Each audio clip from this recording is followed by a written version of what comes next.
शिरपूर येथील भोईराज उत्सव समिती व भोईराज युवा प्रतिष्ठानतर्फे शिरोमणी श्री संत भीमाभोई जयंती मोठ्या उत्साहात संपन्न झाली।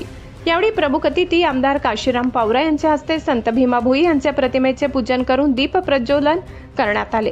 यावेळी आमदार पावरा यांनी संत भीमाभोई यांचे गौरव कार्यावर प्रकाश टाकला।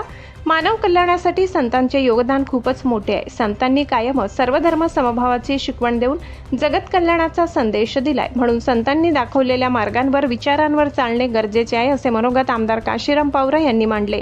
यावेळी प्रमुख पाहुणे म्हणून भाजपा नंदुरबार प्रभारी बबन चौधरी, उपनगराध्यक्षा संगीता देवरे, गोपाल भंडारी, गणेश साडवे, भालेराव माडी, दीपक माडी, बाबूलाल महाजन, प्रशांत ढोले, श्यामकांत इशे, आशिष, डॉक्टर अतुल बडगुजर, वृषाली बडगुजर, आशा माडी, वर्षा माडी, दीपक माडी, विनायक कोळी, पिंटू माडी, अरुण धोबी, नरेंद्र पाटील, कन्हैया चौधरी, मनोज धनगर आदी प्रमुख मान्यवर उपस्थित होते।